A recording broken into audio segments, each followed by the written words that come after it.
तो भक्तों, वशिष्ठ जी की अध्यक्षता में निर्णय हुआ था कि पुत्रेष्टि यज्ञ किया जाए।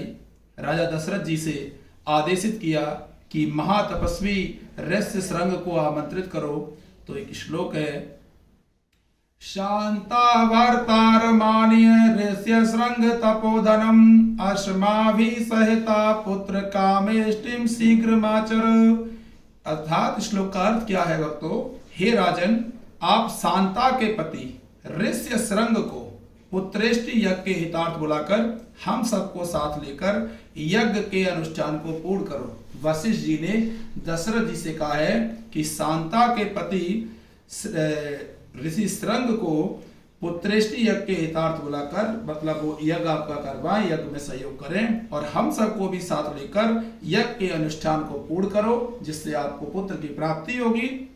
तो वशिष्ठ जी के आदेश से सभी राजा महाराजाओं को यज्ञ में आने का निमंत्रण भेजा गया। सभी आवश्यक कार्यवाही पूरी कर लेने के पश्चात यज्ञ क्षेत्र में, जय श्री राम, यहां पर हम थोड़ा वर्णन करना चाहेंगे कि ये ऋष्य श्रृंग कौन है। तो जो ऋष्य श्रृंग हैं, ये मुनिवर विभांडक के पुत्र थे। जो ऋषि श्रृंग हैं, ये मुनिवर विभांडक के पुत्र थे। और एक बार विभांडक मुनि एक कुंड में समाधि लगाए बैठे थे। उधर से उर्वशी नाम की अप्सरा, जो बहुत अत्यंत खूबसूरत थी, उर्वशी अप्सरा निकली। तो उसे देखकर मुनि का वीर्य स्खलित हो गया। उसे जल के साथ एक मृगी पी गई, उसी से इनका जन्म हुआ। माता के समान इनके सिर पर भी श्रृंग होने की संभावना थी, इसीलिए पिता ने इनका नाम ऋष्य श्रृंग रख दिया। एक बार अंग देश में घोर अनावृष्टि हुई। अनावृष्टि का अर्थ अकाल होता है। तब मुनियों ने अंग नरेश रोमपाद से कहा कि यदि बाल ब्रह्मचारी ऋष्य श्रृंग आपके राज्य में आ जाए तो वर्षा हो जाएगी। रोमपाल महाराज के अथक प्रयास से वे राज्य में आ गए और उनके आते ही वर्षा भी हो गई। राजा ने उनका ऐसा चमत्कारिक प्रभाव देखकर अपनी कन्या शांता का विवाह इनके साथ कर दिया था। तो ये हमने आपको ऋष्य श्रृंग का एक संक्षेप में परिचय दिया। और वशिष्ठ जी ने आज्ञा दी थी महाराज दशरथ जी को कि ऋष्य श्रृंग को लाने का उपक्रम, ऋष्य श्रृंग को लाया जाए, उसी के बाद यज्ञ शुरू किया जाए। तो उसका उपक्रम होने लगा। वाल्मीकि रामायण के अनुसार महाराज दशरथ ने ऋष्य श्रृंग को लाने के लिए रानियों सहित स्वयं ही अपने मित्र रोमपाद के यहाँ गए हैं और वहां से शांता के साथ में इनको भी लेकर आए हैं। अयोध्या में उन दोनों का भव्य स्वागत किया है। ये शांता कौन है? शांता महाराज दशरथ और कौशल्या की औरस पुत्री थी। उन्होंने उसे अपने निसंतान मित्र रोमपाद को दत्तक पुत्री के रूप में दे दिया था। भक्तों, आपको बता दें, महाराज दशरथ और कौशल्या की औरस पुत्री हैं शांता।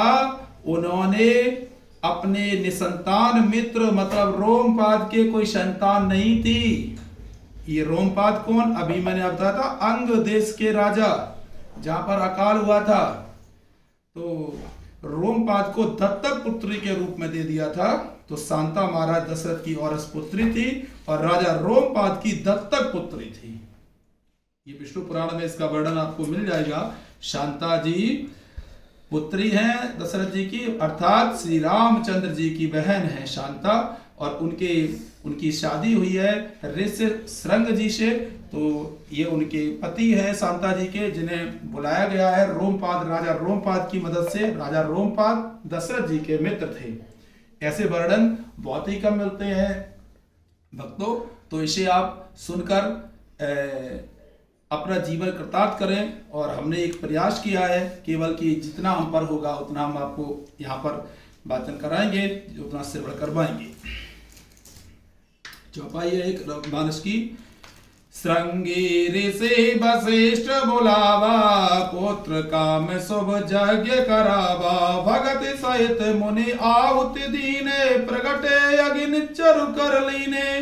अर्थात वशिष्ठ जी श्रृंगी ऋषि को बुलवाया और उनसे शुभ पुत्र कामेष्टि यज्ञ कराया।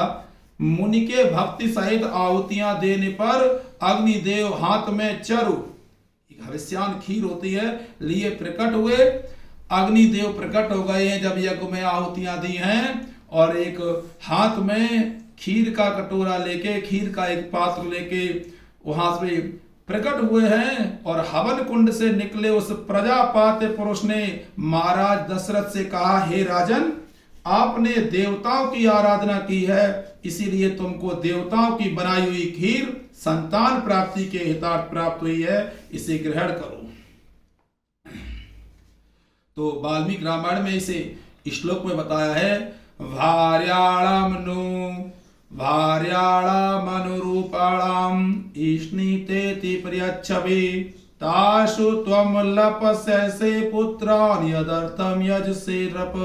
हे राजन, इस खीर को अपनी योग पत्नियों को दो और कहो तुम लोग इसे खाओ, ऐसा करने से आपको अनेक पुत्रों की प्राप्ति होगी जिनके लिए तुम यज्ञ कर रहे हो। ऐसा कहकर वह पुरुष जो अग्नि से प्रकट हुए थे अंतर्धान हो गए। महाराज दशरथ जी ने अपनी प्रिय रानियों को बुला करके कहा है, अर्ध भाग कौशल्य दीना उभय भाग आदे कर कीना कई रप सोदयऊ रयसो उभय भाग पुनि भयऊ कौशल्या कई हाथ धरे धीर सुमित्र मन प्रसन्न करे। अर्थात ये तुलसीदास जी ने अपने रामचरितमानस में चौपाई कही है, इसका अर्थ श्रवण करें।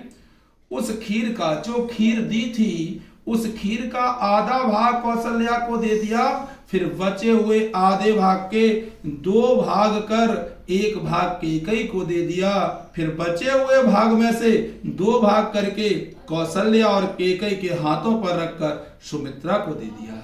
अर्थात जो खीर दी थी अग्नि देवता ने उसके 3 हिस्से किए हैं। मतलब अगर हम आपको समझाएं तो 1 कटोरा खीर में से आधी कटोरा खीर आधा भाग कौशल्या को दे दिया, और जो चौथाई बचे हैं वो कैकेयी जी को और सुमित्रा जी को दे दिया। श्लोक लिखा है, कौशल्याये नरपति पाये सार्धम ददौ तदा अर्था अर्धाधरम ददौ चापी सुमित्राये नराधिपा। ऐसा कहकर नरेश ने, राजा ने उस समय उस खीर का आधा भाग महारानी कौशल्या को दे दिया, फिर बचे हुए आधे का आधा भाग रानी सुमित्रा को अर्पण किया। ये वाल्मीकि रामायण में बालकांड में लिखा है। दोनों के देने के बाद में जितनी खीर बची थी उसका आधा भाग कैकेयी को दे दिया, और जो शेष बचा हुआ भाग था वह भी महाराज ने पुनः सुमित्रा को ही दे दिया। कैकेयी को भी आधे में से आधा भाग मिला था। तो महाराज दशरथ जी के द्वारा दी गई उत्तम खीर को खाकर तीनों महारानियों ने गर्भ धारण किए, जिसे वाल्मीकि रामायण में लिखा गया है, वसिष्ठे ऋष्य श्रृंगाभ्याम नुज्ञातो ददौ हवि कौशल्याये सकेकये अर्धमर्धम प्रयत्नतः। महाराज दशरथ जी ने वशिष्ठ और ऋष्य श्रृंग की चरण वंदना की, और उन दोनों की आज्ञा से बड़ी सावधानी के साथ वह हवि महारानी कौशल्या और कैकेयी में आधी आधी बांट दी। तदंतर इसके पश्चात पुत्र देने वाले चरु को लेने की इच्छा से सुमित्रा जी भी वहां आ गईं। तब महारानी कौशल्या ने अपने चरु में से आधा सुमित्रा को दे दिया। ये वाल्मीकि रामायण में लिखा है, वो वर्णन मैं आपको सुना रहा हूं। कैकेयी ने भी अपने चरु में से आधा भाग सुमित्रा को दे दिया। तीनों महारानियां उस हवि को खाकर गर्भवती हो गईं। जब अग्निदेव ने जो चर दिया उसे महाराज दशरथ ने तीनों रानियों में बांट दिया था, लेकिन उसी समय एक चील, ऐसा वाल्मीकि जी की रामायण में लिखा है, ये मानस में नहीं है, तो आप लोग इसे बहुत ध्यान पूर्वक श्रवण करें।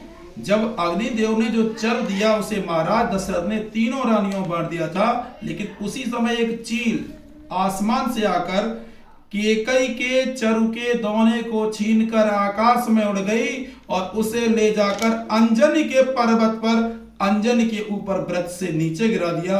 अंजनी ने प्रसाद समझकर उसे पा लिया। उससे श्री हनुमंत लाल का प्राकट्य हुआ था। ऐसा वाल्मीकि जी की रामायण में, अध्यात्म रामायण में लिखा हुआ है, वर्णन है।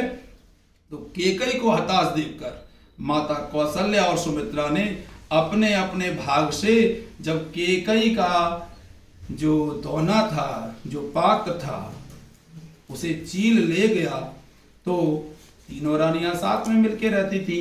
तो सुमित्रा जी ने और कौशल्या जी ने अपने चरु या खीर में से थोड़ा थोड़ा हिस्सा कैकेयी को फिर दे दिया। इस तरह तीनों रानियां गर्भवती हो गई थी। यहाँ चील का मतलब अप्सरा भी बताया गया है। तो ब्रह्मा जी की सभा में एक सुवर्चला नाम की अप्सरा नृत्य करती थी। ये चील कौन है इसका वर्णन करते हैं। तो ब्रह्मा जी की सभा में एक अप्सरा थी जिसका नाम था सुवर्चला। नृत्य में ताल भंग होने के कारण ब्रह्मा जी ने चील होने का शाप दे दिया था। ब्रह्मा जी तपस्या करते थे, ये अपना नृत्य करना शुरू कर देती थी। एक बार ब्रह्मा जी इनसे नाखुश हो गए, उन्होंने पूरे अपने क्रोध में शाप दे दिया कि जाओ चील बन जाओ। तो प्रार्थना करने पर अब जो घबराई बहुत कि हमको चील बन जाएंगे, तो प्रार्थना करने पर कहा था कि त्रेता युग में जब तुम अयोध्या में रानी कैकेयी के पायस को छीनकर अंजनी के पास ले जाकर अंजनी पर्वत पर डाल देगी, तो उस समय तू अपने रूप अप्सरा को पुनः प्राप्त करेगी। ऐसा आनंद रामायण के शारकांड में वर्णन है। इसके बाद तीनों रानियां गर्भवती हो गई हैं। राजा दशरथ जी बहुत खुश हैं। ऋष्य शृंग को अभिवादन किया है, वशिष्ठ जी को अभिवादन किया है।